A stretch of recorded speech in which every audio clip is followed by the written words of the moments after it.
વાલા ભક્તો, એક વાત ધ્યાનમાં લ્યો, જ્યાં સુધી આપણે સત્સંગમાં, મંદિરમાં, સંતો ભક્તોની સાથે હોઈએ ત્યાં સુધી જ આ ઘોર કળી કાળના આ વેગીલા સંસારમાંથી બચીએ છીએ અને ત્યાં સુધી જ અંતરમાં ટાઢું રહે છે અને શાંતિ રહે છે. જો આ યોગ છૂટે અને બીજો યોગ થાય એટલે તરત જ અંદરની શાંતિ ડોળાઈ જાય છે. સુખને જે અલૌકિકતા હોય છે એ બધી ઓસરી જાય છે. વળી સંસારના કેટલાક સંકલ્પો અને કેટલાક વેગ અને કેટલોક ડોળ આપણા અંતરમાં ઘમરોળાયા કરે. પરિણામે એક પ્રકારનો આપણા આત્મા ઉપર ત્રાસ ગુજરતો હોય એવો અનુભવ થાય. કેમ જે આપણે એક તો ભગવાનના ભક્ત છીએ, ભગવાનના સુખે જ સુખ્યા થવા ઈચ્છીએ છીએ, એને કારણે સત્સંગના માધ્યમે આપણે ભગવાન તરફ જવા જોર કરી રહ્યા છીએ. ત્યારે આ જગતના ચાલતા કેટલાક પ્રકારના વિક્ષેપો આપણા અંતરને હંમેશા ડોળે છે.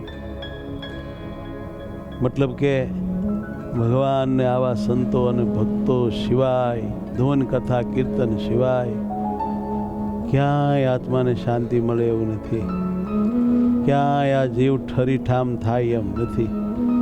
બીજે તો ત્રાસ, ઉદ્વેગ, અનેક સંકલ્પો, અનેક રાગ, અનેક દોષો આપણા ઉપર અનેક પ્રકારના ત્રાસ વરસાવે છે.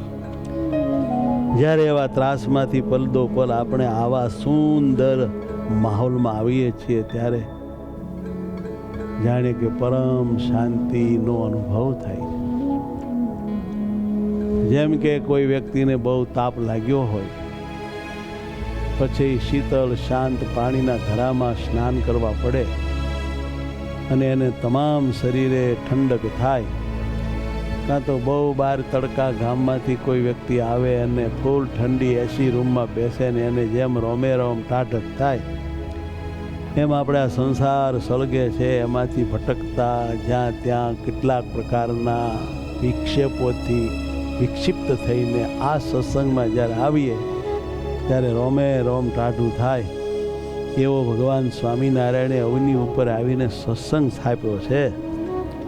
માટે આ સત્સંગનો ખૂબ લાભ લેવો તો જગતના બધા દુઃખોથી, ડોળથી, વાસનાથી, દોષોથી આપણે આપણા આત્માને બચાવી શકીશું અને પરમાનંદ રૂપ પરમાત્મામાં લગાવી શકીશું. બાકી બીજો કોઈ ઉપાય નથી. આ દેહે આપણે બાંધી રાખ્યા છે. દેહનું બહુ મોટું બંધન છે. આપણા માટે 3 દેહ બહુ મોટી માયા છે. એ માયામાં આપણા આત્મા ફસાયા છે. એમાંથી ઉગારવા માટે મહારાજની મૂર્તિના ધ્યાન, ભજન, સ્મરણ સિવાય બીજો કોઈ ઉપાય છે જ નહીં. અને દેહભાવે યુક્ત જેટલું ભજન થાય છે તે અંતે ટકતું નથી. દેહભાવવાળું જે હેત છે તે છેવટ ડોળાઈ જાય છે. માટે દેહથી પર થઈને શુદ્ધ ચેતન પોતાને માની અને જેટલું ભગવાનમાં હેત થાય એટલું કરીએ એ જ નિર્વાસનિક થવાનો શ્રેષ્ઠતમ ઉપાય છે. માટે રોજ ભગવાનના ભક્તોએ દેહનો નિષેધ કરવો, આત્માનો સ્વીકાર કરવો અને આત્મામાં મૂર્તિમાન પરમાત્મા રહ્યા છે એનો સ્વીકાર કરવો, ધારણા કરવી, દૃઢ માન્યતા કરવી અને ભગવાનનો મહિમા સમજી એમાં પ્રીતિ કરવી. આ કર કર કર કર કરીએ ત્યારે ઘણીક મહેનતે એમાં સફળતા મળે છે. સ્ટાર્ટિંગમાં જેમ ઢાળ ઉપર કે પર્વત ઉપર ચડવું હોય ત્યારે ખૂબ બળ પડે છે, પરિશ્રમ પડે છે. પણ જ્યારે ચડી જઈએ છીએ અને પછી જ્યારે ઉતરવું હોય ત્યારે આપ મેળે ઉતરાય છે. એમ એકવાર પ્રથમ દાખલો ખૂબ કરવો પડશે અને પછી આપ મેળે જ ભગવાનના સ્વરૂપમાં આપણી વૃત્તિ રહેશે અને ખૂબ સહજ સુખ અખંડ આવ્યા જ કરશે. અને પછી તો કામકાજ કરતાં પણ એવો ભાવ સતત જળવાઈ રહેશે અને કોઈ વિક્ષેપો નડી નહીં શકે. પણ એકવાર તો જેમ એપોલાને પૃથ્વીના ગુરુત્વાકર્ષણમાંથી બહાર કાઢવા માટે થોકબંધ ઈંધણ બાળવું પડે છે, જોર કરવું પડે છે, એમ આપણે આ દેહરૂપ ભયંકર મોટા ગુરુત્વાકર્ષણમાંથી આત્માને છોડીને બ્રહ્મના ગુરુત્વાકર્ષણમાં પ્રવેશ કરાવવો છે અને ત્યાંથી પુરુષોત્તમની મૂર્તિમાં પ્રવેશ કરવો છે.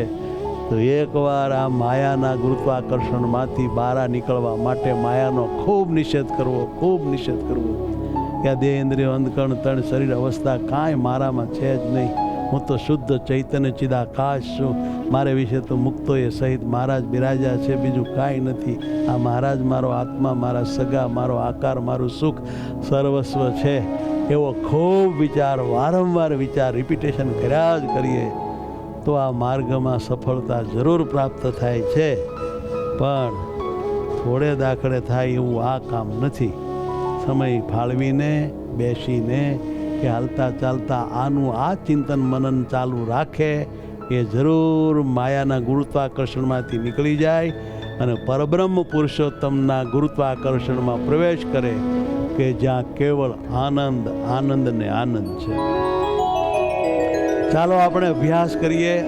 દેહરૂપી દુનિયામાંથી નીકળીને ધામરૂપી દુનિયામાં એન્ટ્રી મારીએ અને આપણા ખરેખર સાચા સગા એવા પુરુષોત્તમને બાજી પડીએ. હાલો ને, કેડ બાંધીને મેદાને ચડીએ, કર્યા વગર છૂટક્યો નથી.